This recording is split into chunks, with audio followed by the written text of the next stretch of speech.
Heilige Gees, kom vol vanoggend. Here, kom vol net vanoggend ons beker. Here, kom maak ons vanoggend vol. Here, want ons is dikwels so vol van die dinge van die wêreld, en ons is soms so vol van dinge wat lelik en negatief en sleg is. Maar Here, vanoggend wil ons vol raak van U dinge. Here, ons wil vanoggend vol raak van die dinge van die Here. Here, ons wil vanoggend vol raak van die Heilige Gees. Here, ons wil vanoggend vol raak van U liefde.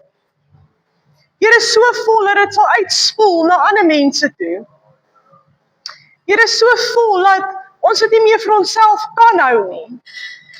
En Here, vanoggend staan ons voor U en ons hef ons hande op en ons sê, Here, kom maak ons vol. Here, vol van die woord, vol van die Gees, vol van die liefde. Here, sodat ons kan groei in ons mens, sodat ons kan groei in ons geesmens. Here, sodat ons ook op 'n punt kan kom, Here, waar ons nie meer melk drink nie, maar dat ons geestelike vaste kos eet. En Here, dit is vanoggend ons gebed, Here, aan U. Here, maak vanoggend die hemelse sluise oop, oor ons lewens, oor ons, Here, oor alles wat ons vanoggend voor U kom neersit. Wil ons vanoggend bid en ons wil vra, Here, maak vanoggend vir ons die hemelse sluise oop. Want ons het vanoggend 'n honger en ons het 'n dors na U, Here. Ons wil vanoggend meer en meer van U ervaar. Here, ons wil nie vanoggend stil staan by 'n gewoonte godsdiens nie. Here, ons wil nie vanoggend stil staan by 'n tradisionele godsdiens nie.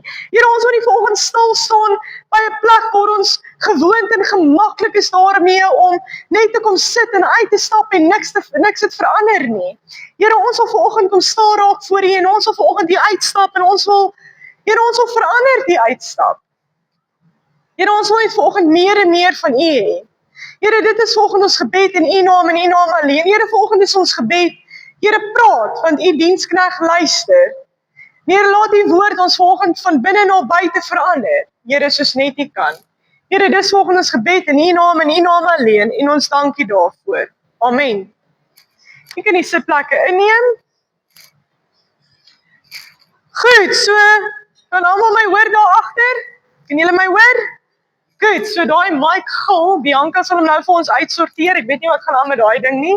Hy het sy oomblikke. Een dag is hy fine en die volgende dag gil hy en die volgende dag wil hy nie werk nie. Thank you. Okay. Daai ouetjie is nog steeds op 'n mission van sy eie. Okay, so ons is besig met die reeks geestelike volwassenheid en geestelike babas, geestelike groot mense, geestelike babas. Nou ons het verlede week het ons 'n lofprysing en aanbiddingdiens gehad en ons het verlede week het ons 'n gebedsdiens gehad en so ons verlede week het ons onderbreek vir dit en gaan net so vinnig terugvoer oor verlede week. Hoe het julle verlede week ervaar? Lekker, ons sal dit weer doen. Ek dink ons moet dit meer gereeld doen. Dankie tog. Dis baie beter. Baie dankie, Bianca, waardeer. Sy sê dit was sy gewees. Okay, maar dankie, hy is nou reg. Goed, nou sal my stem gespaar wees. Goed, ek ervaar dat ons dit meer gereeld moet doen. Dit wat ons verlede week gedoen het. Ek ervaar as gemeente moet ons dit meer gereeld doen. Ek ervaar ons moet meer gereeld mekaar opdra in gebed. Ek ervaar dat ons moet meer as gemeente saam met mekaar staan in gebed. Dit is immers vir die Here vir ons sê, dra mekaar se laste. Dra mekaar se laste. Nou ek het so eendag so grappie gehoor van dra mekaar se laste. En hierdie vrou gaan kerk toe. En haar man's by die huis, hy gaan die dag nie kerk toe nie, ek weet nie, die twee het seker nou een of ander streweling gehad. En sy gaan kerk toe, en hy bly by die huis. En so is sy nou maar 1 uur en 'n half, 2 ure, hoe lank ook al by die kerk. Sy kom by die huis en sy kom by die huis en sy hardloop na haar man toe en sy tel hom op haar skouers en sy dra hom die wêreld vol. Hy skrik om mors tot hy vra nou, wat maak jy nou? Sy sê, pastoor het gesê ons moet ons laste dra. En sy het verkeerd gehoor en so sy eintlik dra mekaar se laste, maar sy het gesê, pastoor het gesê ons moet ons laste dra. So, dis nie wat ons bedoel nie. Wat ons bedoel is, ons staan saam met mekaar in gebed, waar 2 of meer in sy naam vergader, daar is Here teenwoordig en waar twee of meer saamstem oor 'n saak, daar gee die Here uitkom. So hoe het jy dit reg gekry? Maar dankie. Okay. Goed, so verlede week het ons 'n bietjie begin met geestelike volwassenheid, geestelike babas en geestelike groei in geheel, of al die week voor dit. Net so vinnige recap, ons het 'n bietjie gesels oor hierdie teksgedeelte Hebreërs 5 vers 13 tot 14 waar hy sê, want elkeen wat melk gebruik is onervare in die woord van geregtigheid omdat hy 'n kind is. Daai kind is basies 'n geestelike kind, met ander woorde jy's 'n geestelike babietjie. Vers 14, maar vaste spys is vir volwassenes, vir die wat geestesvermoëns besit, deur die gewoonte geoefen om goed van kwaad te onderskei. So ons het verlede week so 'n bietjie gesels oor dit. Ons het gesels oor geestelike groot mense en geestelike babietjies en ons het so 'n bietjie gesels oor hoe is dit dat daar mense is wat vir jare in die kerke sit en vir jare op die pad is, maar daar is net nie groei nie, daar is net nie meer nie, dit bly daar, daar's nie groei in die persoon se lewe. Nou kry jy iemand wat 'n jaar of 2 miskien op die pad is en die verskil in geestelike groei is ongelooflik groot. En dan wonder 'n ou, hoe? En dis 'n ding wat ek altyd gewonder het oor die jare heen is, hoe is dit dat jy nog steeds kan redeneer soos jy redeneer? As jy al soveel jaar op die pad is en die woord van God is wonderlik, is dit nie? Hy verduidelik vir ons al hierdie dinge. Hy gee ons soveel lering oor soveel dinge en rondom hierdie baie spesifieke onderwerp is daar soveel lering wat die woord ons gee van hoe ons geestelik groei. So ons het verlede week het ons bietjie stilgestaan en ons het gesê, ons het verlede week by 2 punte van geestelike kinderlikheid het ons begin. So geestelike kinderlikheid, hoe lyk geestelike kinderlikheid? Wat is geestelike kinderlikheid? Hoe lyk dit? En ons het gesels hieroor hier by 1 Korintiërs 3 vers 1 tot 3. En dis punt nommer 1 wat ons verlede week uitgelig het. So ek gaan net so vinnige recap gee. 1 Korintiërs 3 vers 1 tot 3 sê, en ek, broeders, kon met julle nie spreek soos met geestelike mense nie, want soos met vleeslik, soos met klein kindertjies in Christus. So wat hy basies hier sê is, ek kan nie met julle praat op 'n geestelike vlak, waarop ek met julle veronderstel is om te praat nie, want julle is nie op daardie vlak nie. Wat hy eintlik vir hulle sê is, ek moet nog met julle werk, soos wat mense met 'n kleintjie werk, want julle is nog nie volwasse nie. Vers 2 sê hy, ek het julle met melk gevoed, nie met vaste spys nie, want julle was nog nie daartoe in staat nie. En julle is nou nog nie daartoe in staat nie, omdat julle nog vleeslik is. Want aangesien daaronder julle jaloesheid en twis en tweedrag is julle nie vleeslik en wandel julle net na die mens nie, dis 'n vraag. So wat hy hierso sê is, ek het julle begin op geestelike melk. En ek kom terug en ek vind julle nog steeds op melk. Ek kom terug en ek vind julle nog steeds onvolwasse. Ek vind julle nog steeds waar julle jaloesheid en twis en tweedrag onder julle het. Ek kom terug en ek vind julle nog steeds met dit. Daar is nog steeds geen verandering nie. Wat ek julle sê is, teen hierdie tyd moes hierdie nou al weg gewees het. En hy, hierso, as jy vir die van julle wat nie weet nie, hierdie is een van die briewe wat hy in die gemeente skryf, en hy praat hy met 'n gemeente, so hy het hierdie gemeente geplant en hy is weg om 'n ander gemeente te begin, en hy kom terug, en hy vind hulle presies soos hy hulle gelos het. Hy sê vir hulle, maar, is julle nie maar nog steeds babietjies nie? Julle het nog niks gegroei nie. So punt nommer 1, die eerste teken van geestelike babas, het ons gesê, is jaloesheid, tweedrag en emosionele reaktiwiteit. Met ander woorde, twis. Emosionele reaktiwiteit in die sin van die kleinste dingetjie laat 'n emosionele reaksie ontplof. Dit is wat ons bedoel met emosionele reaktiwiteit. En ons het verlede week het ons gesê dat wys my iemand wat so jaloers is dat hy konstant wil kompeteer. En ek wys vir jou iemand wat nog geestelik kinderlik is. Wys my iemand wat daarop uit is om tweedrag te saai. In gemeentes, in verhoudings, waar dit ook al is. En ek wys vir jou iemand wat nog 'n geestelike baba is, wat nog nie volwasse geraak het nie. En ons het verlede week gesê, wys my iemand wat emosioneel reaktief is. Met ander woorde, iemand wat 'n verskriklike emosionele reaksie op die kleinste dingetjie het. En ek wys jou iemand wat nog nie volwasse geraak het nie. En ons het verlede week het ons ook of die laaste keer, het ons ook gesê dat nie alles is 'n emosionele reaksie waardig nie. Inteendeel, nie alles is 'n reaksie waardig nie. Ons spandeer soveel tyd en soveel aandag om reaksies te gee vir goed wat regtig nie 'n reaksie waardig is nie. So, wys my iemand wat ek wil amper vir jou sê, sy emosionele energie vermors.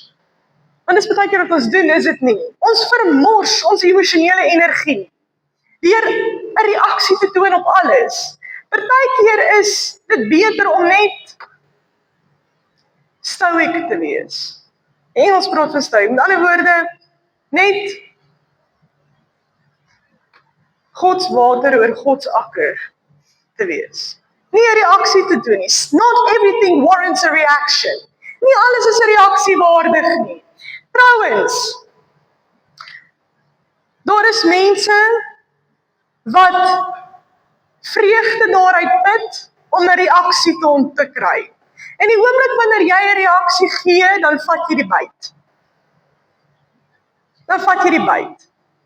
So, nie alles is 'n reaksie waardig nie. So punt nommer 1, jaloesie, tweedrag en emosionele reaktiwiteit. Wys my iemand wat daai 3 goed nog in sy lewe het en ek wys jou iemand wat op 'n end het om te stap. Nou ons het ook verlede week gesê dat soos wat ons deur hierdie tipe dinge gaan, soos wat ons deur al hierdie goed gaan, kan ek jou 9.999 uit 10 'n brief gee, dat jy jouself skuldig gaan vind in hierdie dinge. Hoekom? Want ons almal het nog 'n pad om te stap. Geen mens kan op 'n punt kom waar hy sê, ek het bereik nie. I have arrived. Jy kan nie. Geen mens kan op enige gegeewe stadium sê, maar ek het nou die piek van geestelike volwassenheid bereik en ek is nou cool. Geen.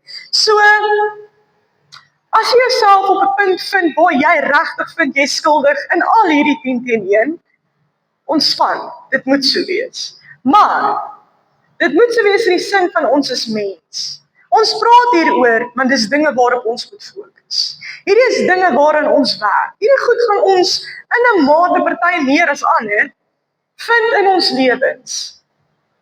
En dit beteken nie jy gaan help nie. Right, dit beteken nie die Here gooi jou weg nie. Dis nie wie hy is nie. Hierdie is uit en uit daarop, waar die Here in sy woord vir ons sê, luister, let op hierdie dinge, werk aan hierdie dinge.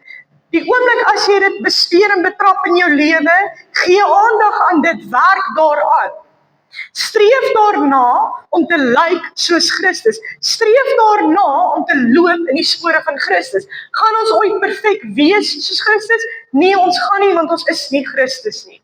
Maar, ons moet op elke oomblik van elke dag bewus wees en fokus daarop, om verder te wees as wat ons gister was. Want dit is deel van ons wandel met die Here, is om dag tot dag te groei. So, gaan ons tekortskiet? Ja, ons gaan. Maar dit is amazing, dat ons kan groei tot ons die dag ons kop neerlê in hierdie wêreld. En dis die wonderlike ding. So punt nommer 1 was jaloesie, tweedrag en emosionele reaktiwiteit. Punt nommer 2 was gewees, geen onderskeidingsvermoë nie. Hebreërs 5 vers 12 tot 14 sê, want hoewel julle vanweë die tyd leraars behoort te wees. Hy sê van op hierdie stadium moes julle nou op 'n punt gewees het waar julle ander babietjies grootmaak, maar julle is nog steeds babietjies. Het julle weer nodig dat 'n mens julle die eerste beginsels van die woorde van God moet leer. En julle het weer behoefte aan melk en nie aan vaste spys nie, vers 13.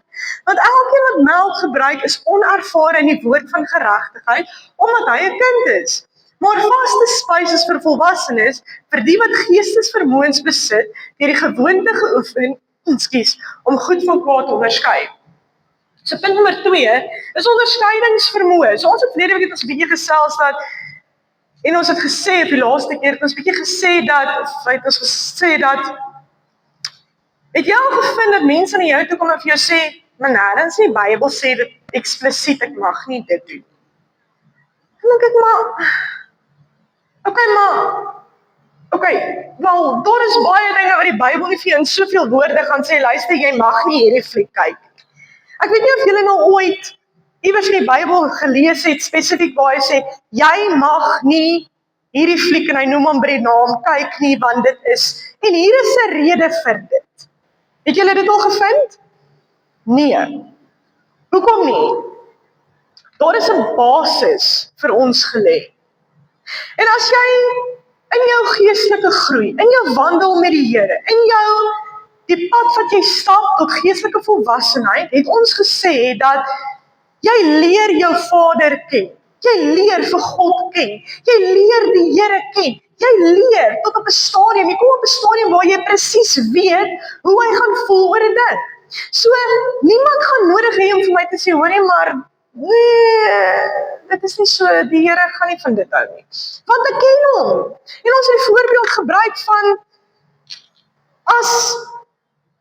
toe jy 'n kind was, en ek meen ons almal ken ons ouers. Nee, ek het nie nodig gehad om te wonder hoe gaan my ma hieroor voel nie. Ek het my ma goed geken om te weet hoe sy oor sekere goed gaan voel. So, daar is sekere goed wat jy nie eers die moeite gedoen het om jou ma te vra nie, want jy het geweet wat die antwoord gaan wees, want jy het hulle geken. En dit is dieselfde met ons verhouding met die Here. As jy God ken, as jy hom ken, as jy die Here ken, as jy hom werklik ken, as jy verhouding het met hom, gaan jy weet wat hom behaag. En jy gaan in 'n situasie instap, wat op die oog af okay lyk.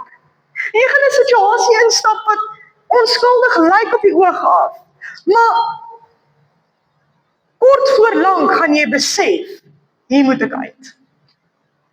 Hier moet ek uit. Jy gaan iets op jou foon ontvang, wat met die intrapslag okay lyk. En kort voor lank gaan jy besef, hierdie is nie van die Here nie. Hierdie behaag nie vir God nie. Jy gaan 'n TV-program aansit, wat aanvanklik onskuldig lyk. Maar 5 minute in, gaan jy besef, hierdie is nie vir 'n kind van God. Hierdie is nie iets waar 'n kind van God hom of haarself hoor bloot te stel nie. Hoekom? Is dit omdat die Bybel dit eksplisiet en eksplisief sê? Nee, jy ken God, jy ken sy hart. Jy weet dat hy sê hoe jou lewe moet lyk. Jy weet dat die woord van God vir jou sê, bewaar jou hart, waar alle dinge wat bewaar moet word, van daaruit kom die oorsprong van die lewe.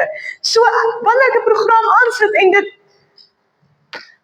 veroorsaak 'n kriewelrigheid, dan weet ek, dis die Heilige Gees wat vir my sê, hierdie is nie vir jou. Hierdie is nie vir jou.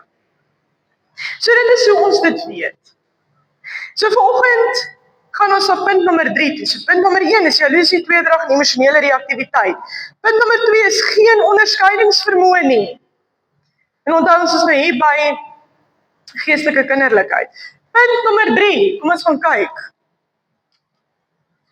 1 Korintiërs 13 vers 11, toe ek 'n kind was, het ek gepraat soos 'n kind, gedink soos 'n kind, geredeneer soos 'n kind, maar nou dat ek 'n man is, het ek die dinge van 'n kind afgelê. So hier praat hy van geestelike volwassenheid ook. Punt nommer 3 is geestelike kleinlikheid. Geestelike kleinlikheid. 'n Kind van God, wat geestelik volwasse is, wat 'n verhouding het met die Here, klink, praat, redeneer en doen anders. Right? Klink, praat, redeneer en dink anders.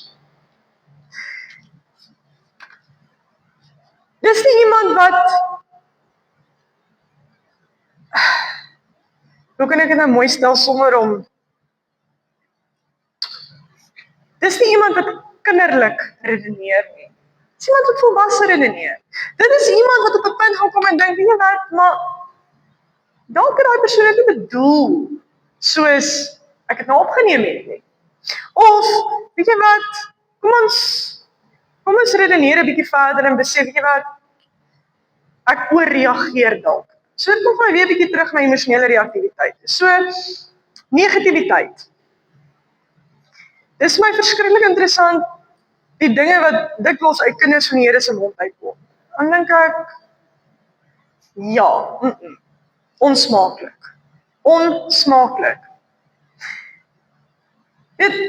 Die tipe neerhalendheid, die tipe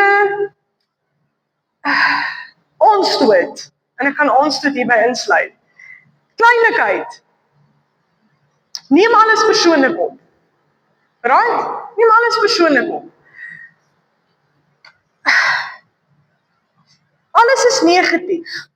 Hulle ervaar alles is negatief. Niks is positief nie. Dit is nou jou tipiese donderwolk mense. So, alles is 'n issue. Alles is 'n probleem. Alles is net 'n probleem. Daar's nie 'n tikkie lig in enigiets nie. Hulle sien nie die lig in enige situasie nie. Ons het Vrydag aand het ons 'n oulike gesprek by die jeug gehad daaroor. En iemand, ek dink amper dit was Bianca, sy sê, sy het hierdie oulike ontleding gebruik, sy sê, wanneer jy na 'n wit papier kyk en ons 'n swart kolletjie op daai wit papier, wat gaan jy heel eerste raak sien? Die swart kolletjie, al is hy hoe klein. Why? En dis hoe jy ingestel is. Jy sien nie negatief in elke situasie. Weet, dit kan reën, daai persoon gaan reën en ag, dit reën alweer.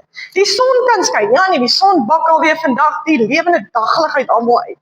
Dit is daai negativiteit, dit is, neem alles persoonlik op, is altyd reg vir 'n geveg, is vreeslik reaktief. Geestelike kleinlikheid. Geestelike kleinlikheid. Stap in 'n winkel, pastoor het stap verby. Ja, nou, weet nie gegroet nie, ongeskik. Nietens pastoor so blind soos 'n mol, ek het dit nie eens gesien nie. Verstaan, neem alles persoonlik op. Neem alles persoonlik op.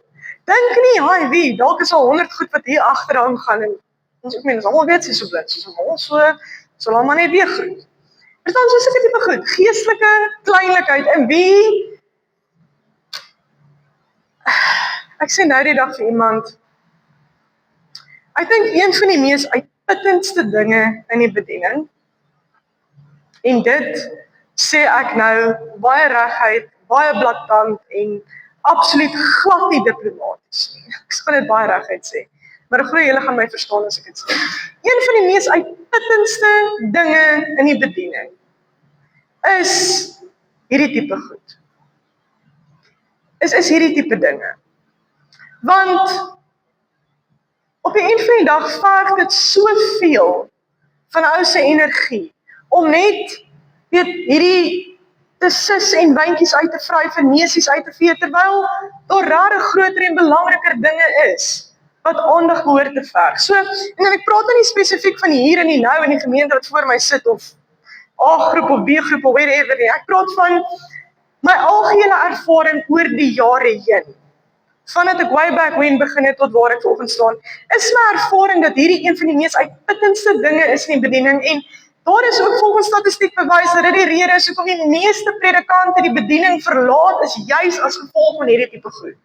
Geestelike kleinlikheid. Geestelike kleinlikheid. Want soveel van die energie word getap om net vir mense sê, weet jy wat, kom, okay, dis alright, dit is okay, ek neem kennis van dit, is okay, ons moet nie worry. So, daar is my verskil tussen ernstig en dan is daar nou, ek wil amper sê loutere snert. En is die loutere snert wat soveel energie tap, geestelike kleinlikheid. Terwyl jy wil fokus op groei. Terwyl jy wil fokus op groter dinge, groei en daai mense te kry tot op 'n punt waar hulle ook disippels kan gaan maak, want dit is ons doel as Christene. Is nie om te sit en te eet en te eet en te eet en te eet en te drink en te drink en te drink en te drink en dis waar dit stop nie. Nee. Gaan nie en maak disippels van mense, doop hulle en leer hulle om dieselfde ook te gaan doen. Onderleer hulle in die woord van die Here en stuur hulle ook om disippels te gaan maak. Dit is waaroor dit gaan. Maar oor die jare heen het ons verval in 'n kultuur waar mense in kerke sit en dink, wel, dit is nou almal maar nou ek sit hier en ek drink en ek drink en ek drink en dit raak. Dis waar dit stop. Dis waar dit stop en dit is nie die Bybelse beginsel nie. Hy sê vir ons, maak disippels van mense, doop hulle, almal wat hier sit is gedoop, leer hulle in die woord, dit doen ons, en stuur hulle. sodat hulle ook kan gaan en disippels gaan maak. En dit is 'n ding waar hy hierso stil staan by vorige een waar hy gesê het, maar op hierdie stadium moes julle nou alself leraars gewees het, maar julle drink nog melk. En dit is een van die grootste frustrasies in die bediening wat ek al ervaar het, is mense wat soveel potensiaal het om so 'n impak te maak in die koninkryk van God, maar hy kom net nie oor daai trappie nie. Because we're staying there. So, punt nommer 3 is geestelike kleinlikheid. Die feit dat mense nie luister na dit wat uit hulle monde uitkom, hulle nie dit net vir 'n oomblik pause en dink, okay, wag. Hierdie situasie is dalk nie presies soos wat ek hom nou ervaar het nie. Kom ek staan gou vinnig 'n oomblik en dink, okay, wag, daar's dalk iets anders wat nie gaan. Nie onmiddellik emosioneel en arme ek en so, punt nommer 3, geestelike kleinlikheid. Punt nommer 4, en ons gaan hier na Efesiërs 4 vers 14 toe hy sê, sodat ons nie meer kinders sou wees nie, wat soos golwe geslinger en heen en weer gedryf word deur elke wind van lering, spesifiek daai ene, deur bedriegery van die mense, deur sleeheid, om listiglik tot dwaling te bring. Right, kom ons lees hom weer, ek wil nie ons moet mooi kyk. Sodat ons nie meer kinders sou wees nie, wat soos golwe geslinger en heen en weer gedryf word deur elke wind van lering, as ons 'n bietjie stil staan daar, deur die bedriegery van die mens, deur sleeheid om listiglik tot dwaling te bring. So punt nommer 4, onstandvastigheid en beïnvloedbaarheid. Onstandvastigheid en beïnvloedbaarheid. So jy soos 'n bootjie op die see, jy word heen en weer geslinger, deur elke wind gooi jou om. En hier wil ek graag vanoggend net 'n oomblik stil staan. In die tyd waarin ons lewe, is daar soveel ideologieë, teologieë, leringe, ag en die lys gaan aan en aan en aan. En dis my die grootste, ek weet nie of ek dit kan sê, frustrasie of irritasie, ek weet nie. Wat my verskriklik ontstel, is die volgende. Mense wat van beter behoort te weet. Mense wat vir jare in 'n goeie kerk ek meen hulle het groot geword in 'n goeie, ek meen hulle het onder die banke rondgekruip in 'n goeie kerk. Hulle het in 'n kinderkerk groot geword in 'n goeie kerk. Hulle was hulle volwasse lewens in 'n goeie kerk. Hulle het hulle kinders grootgemaak in 'n goeie kerk. En as ek praat van 'n goeie kerk, praat ek van 'n kerk waar ons soliede lering gegee is, wat se teologie en dogma on point was. Hulle kinders is al groot, hulle het al kleinkinders. En dan op 'n dag hoor jy, maar hoe gaan dit in Amerika? Nee, ek is nie 'n kind. Okay, why? Wanneer ek het die waarheid ontdek, dan dink ek, wat? So wat 'n waarheid? En dan in die ou geval vir die een of ander dwaallering wat so ver van die pad af is, dat dit eintlik belaglik is.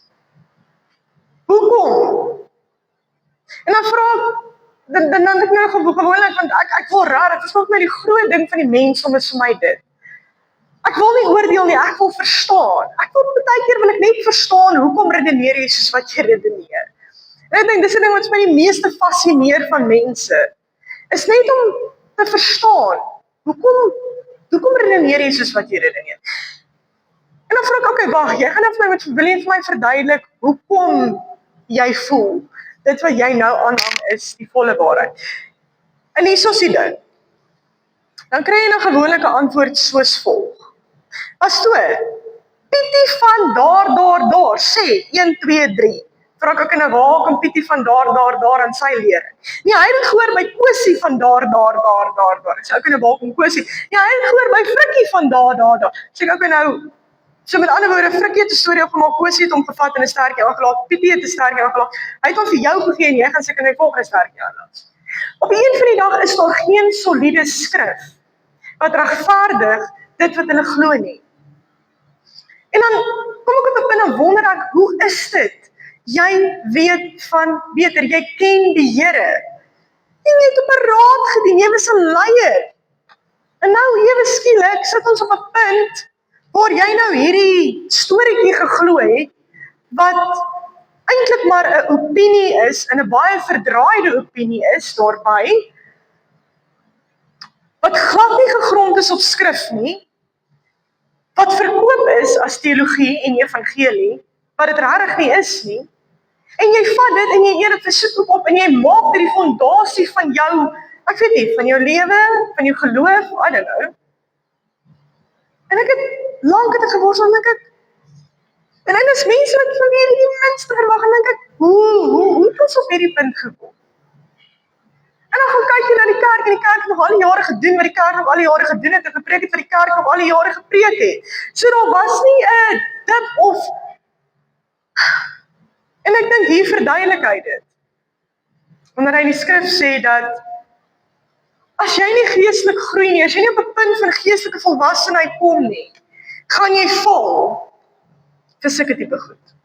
Gaan jy val vir iets wat reg klink, omdat iemand, die persoon wat dit in jou oordra, so ongelooflik oortuigend en sielkundig en emosioneel en geestelik manipulerend voorkom, laat jy dit op die eind van die dag, dat jy so gebreinspoel word, dat jy die totale skrif by die deur uitgooi vir 'n opinie, wat oortuigend klink. Want Piet, die klink vreeslik oortuigend, so ek is seker hy weet waarvan hy praat. En dit is wat hy hier sê. Onstandvastigheid en beïnvloedbaarheid. As jy groei, en as jy verhouding het met die Here, en as jy geestelik volwasse is, dan weet jy wat die woord van God sê. En enige iets wat teenstrydig is met daardie woord van God, is iets wat jy gaan weggooi, en gaan jy nie opvreet nie, en gaan jy sê, hoorie maar, wow, dit is nie wat die woord sê nie. En gaan jy die geestelike volwassenheid hê, en vir daardie persoon te sê, okay, wat is jou skrif? Gee vir my skrif.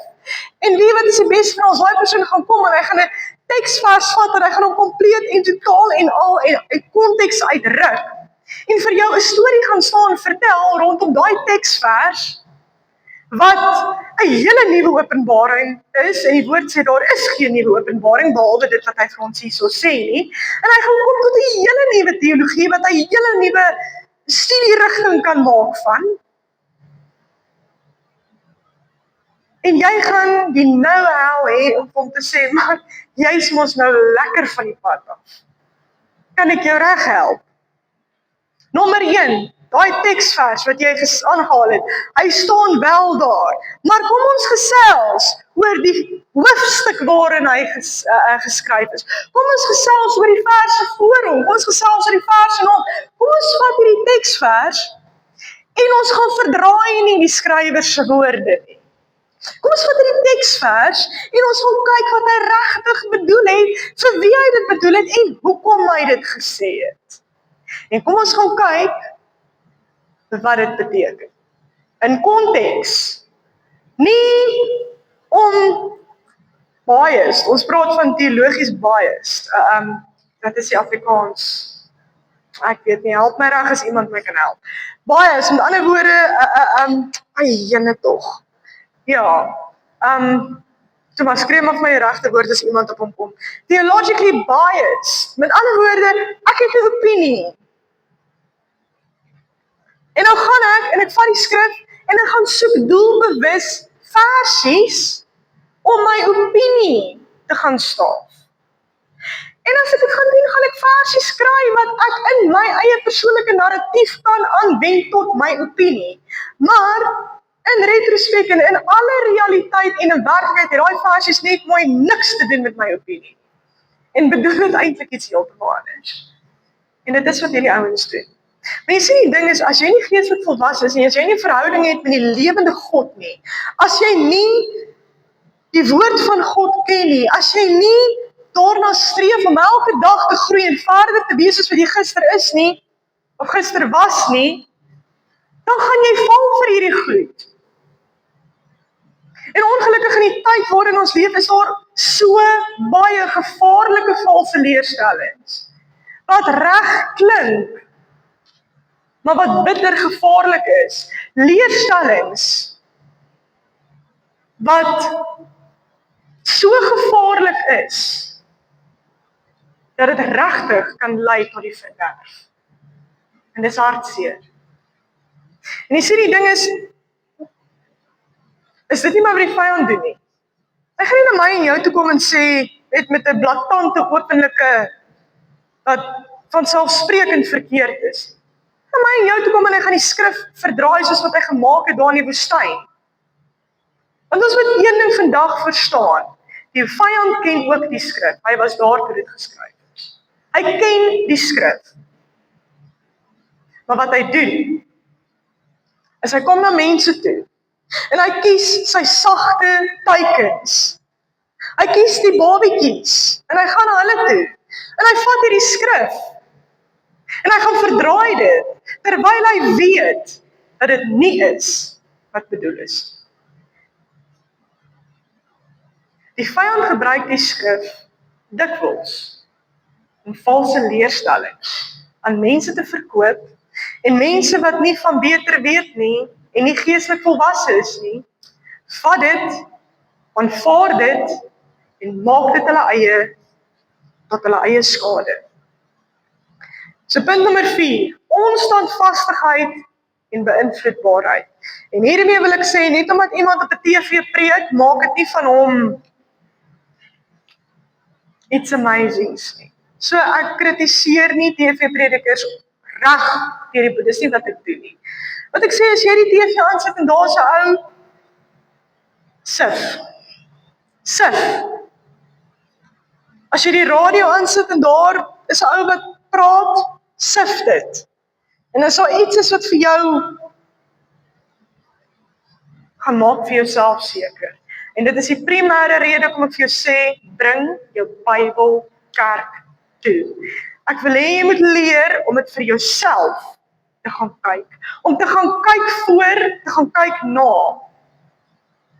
Bring jou Bybel kerk toe. Dit is die kragtigste wapen wat jy het in die tyd waarin ons leef. Daar is nie 'n kragtiger wapen om jouself te beskerm teen hierdie tipe goed nie. Leer om jou Bybel te gebruik. Leer om te bevraagteken. Leer om te gaan dubbel seker maak vir jouself. Moenie net alles vat en dit vir soek opvreet nie. Goed, punt nommer 5. En hier vat ek jou na Galasiërs 4 vers 1 toe. Maar ek sê, solank as die erfgenaam 'n kind is, verskil hy niks van 'n diensknegt nie, al is hy heer van alles.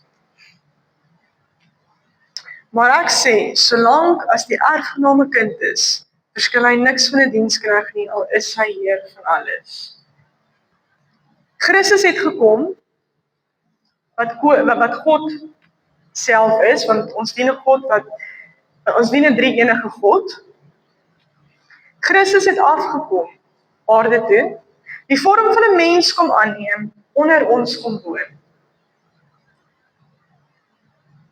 Onder die mens kom woon, maar tog was hy steeds God gewees.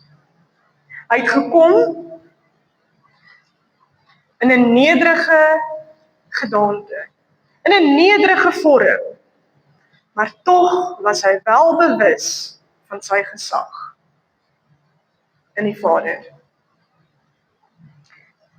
As ons verder gaan in die skrif en sê dat ons is erfgename van God en mede-erfgename van Jesus Christus. Punt nommer 5. Iemand wat nie geestelik volwasse is nie, loop nie in gesag nie. Hoor mooi. Iemand wat nie geestelik volwasse is nie, loop nie in gesag nie. Wat bedoel ek met gesag? Ek en jy is erfgename van God en mede-erfgename van Jesus Christus. Ons is in 'n posisie waar ons die vyand kan weerstaan. Weerstaan hom en hy gaan van jou wegvlug. Jy sien nie die ding. Ons het dikwels hierdie wirre mentaliteit. Arme ek, die duiwel kan met my maak net wat hy wil. Nee. Nee. Hy kan probeer, Maar God het die laaste sê. Hy kan 'n saadjie kom plant van twyfel, maar wat ek daarmee maak, is my saak. Hy kan aanval op my lewe loods, maar ek kan in gesag opstaan en vir hom sê, nie hier nie. My lewe behoort aan God. My gesondheid, my liggaam, my toekoms, dit behoort aan die Here, dit behoort aan God. Nie aan jou nie. Ek bestraf jou, en ek weerstaan jou, so gaan weg van my af. Dis geestelike gesag. Nou daar is 'n verskil tussen geestelike gesag en geestelike hoogmoed, dit is nie dieselfde ding nie. Geestelike gesag beteken ek weet wat my posisie is. Ek weet wat my posisie is. Ek weet dat ek die gesag het om op te staan en dit te bestraf wat nie van die Here af is nie. Ek weet ek het die gesag om op te staan en te sê, vyand, gee pad uit my huis uit. Jy's nie welkom hier. Ek weet ek het die gesag genoeg om nie toe te laat dat hy my huishouding ruïneer nie. Ek weet ek het die gesag waar ek kan opstaan en sê, jy sal nie 'n hand aan my toekoms slaan nie, want dit behoort aan God. En ek is 'n kind van God. En wat ek sien, is dat mense vergeet van hulle gesag. Mense vergeet van hulle gesag, want arme ek. Die duiwel is so magtig. Daar word soveel eer aan die vyand gegee, wat hy nie verdien nie, wat hy nie het nie, wat hom nie toekom nie. Die duiwel is besig om my hele lewe uit mekaar te maak. Kom laat jy dit doen. Kom laat jy dit doen. Wat van as jy op 'n punt kom en hoor my? So wat van as jy op 'n punt kom en sê, weet wat, ek kan maak wat hy wil. Hy gaan niks reg kry nie. Wat hy aangaan, laat hy homself entertain. Hy gaan niks reg kry nie. Laat hy probeer wat hy wil. Dis fyn. Hy kan probeer. Hy gaan niks reg kry nie. Laat hy aanval en lood soveel as wat hy wil. Hy sal nie regkom nie. Want ek is 'n kind van God. En my lewe behoort nie aan hom nie. Dieselfde gees wat Christus uit die dood uit opgewek het, leef in my. Dieselfde gees, luister mooi, wat Christus uit die dood uit opgewek het, is ook in my en jou. Dieselfde gees wat in die ou is, wat honderde mense gesond bind, is ook in jou. Jy's 'n erfgenaam van God. Jy's 'n mede-erfgenaam van Jesus Christus. Die oomblik wanneer jy voor God staan, dan bewe die duiwel se knieë. Mense, die ding is ons vergeet van ons gesag. En ek wil tog 'n punt aanraak. Ek gaan nou klaarmaak. Ek wil tog 'n punt aanraak. Daar is niks fout. Hoor gou, laat ek begin daarby, voor ek dit aanraak. Daar is niks fout om na iemand te gaan en sê, weet jy wat, wil jy nie saam met my bid nie. Daar is niks fout daarmee. Ek weet, ons het verlede week gedoen. Ek glo daaraan 100%. Geen fout daarmee. Maar wat my pla is die volgende. Dis vir my partykeer asof mense glo dat die gebed van 'n ander meer krag dra as jou eie gebed. Hoekom is dit? As daar een gees is wat in ons almal woon. En hiermee sê ek nie, en mag nie iemand vra om vir te bid. Dit is nie wat ek sê. Dit is glad nie wat ek sê. My nie verkeerd verstaan. Die woord sê dra mekaar se las. Ons het net nou gepraat daaroor. Die woord sê dra mekaar se laste. Maar wat verhoed jou om jou hande op jouself te lê en sê, vyand, gee pad van my af. Ek behoort aan God. Wat verhoed jou om hande ook op jouself te lê? En hiermee sê ek nie, hoor mooi, moet my asseblief nie uit konteks uit verstaan nie. Ek sê nie daar's fout, glad nie. Nie eens naaste my nie, ek sal dit nooit sê. Ek glo absoluut daaraan. Maar my vraag aan jou is dit. Glo jy dat iemand anders se gebed meer krag dra as jou eie? Glo jy, en ek wil 'n bietjie verder gaan, glo jy dat die pastoor se gebed meer krag dra as jou eie? Natuurlik nie. Nee, dit doen nie. Absoluut glad nie. Glad nie. Glo jy dat dit net die pastoor is wat jou huis vir jou kan gaan uitsalf? Nee. Dis nie net die pastoor nie. Geen nie om dit te doen nie, ek doen dit vir jou met die grootste liefde. Ek sê as jy my nou bel, klim ek in my kar en ek gaan doen dit vir jou. Geen probleem daarmee. Wat ek by jou wil tuisbring is die volgende. Jy het ook daardie gesag. Want jy's 'n kind van God. Jy het net soveel gesag. Jy's 'n kind van God. Jy het net soveel gesag om olie te vat en jou kinders te salf, en jou man en jou vrou en 'n familielid en 'n kollega by die werk te salf, as enigiemand anders. Want jy het net soveel gesag. Jy is ook 'n kind van God. Jy is ook 'n erfgenaam van God. Jy is ook 'n mede-erfgenaam van Jesus Christus. Jy's nie minder nie. Voor God is ons almal ewe. Maak nie saak waar jy, hoeveel teologiese kwalifikasies of nie jy het nie. Maak nie saak wat se leierskap jy het of nie. Voor God dra die gebed van die regverdige krag. Hoor mooi, jou gebed dra krag. So, ek wens baie keer, ek kan net mense so 'n bietjie skud en sê, kom, word wakker. Dit is nie hoe dit werk nie. Verstaan jy wat se krag daar in jou is? Verstaan jy wat in en deur jou leef, of wie in en deur jou leef? Hy wat in jou is groter as hy wat in die wêreld is. Hoekom skrik jy vir hom? Hoekom skrik jy vir een wat in die wêreld is? Hoekom het jy 'n geestelike minderwaardigheidskompleks? As al soveel gesag in jou is. Deel van geestelike groei is om hierdie dinge te besef, weet jy wat? Ek het net soveel gesag, geestelik. Deel van geestelike groei en geestelike volwassenheid sê dat ek weet, ek het net soveel gesag om olie te vat in my huis te gaan uitsalf as ek voel iets is nie reg nie. Ek het net soveel gesag. Dit is deel van die geestelike volwassenheid. Nie een van die disippels was, wow, rarig nie. Was dood eenvoudige vissermanne. Nie een van die apostels was rarig iets besonders nie. Hulle was net diensbaar. Die dag toe daai Heilige Gees uitgestort is dit op alle vlees uitgestort. Net soveel van die Heilige Gees wat Paulus en Petrus en Apollos en daai ouens gehad het, net soveel het jy gekry.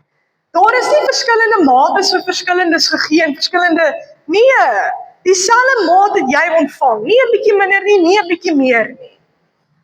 En kyk wat het hulle gedoen. Jy kan dieselfde doen. Jy kan dieselfde doen.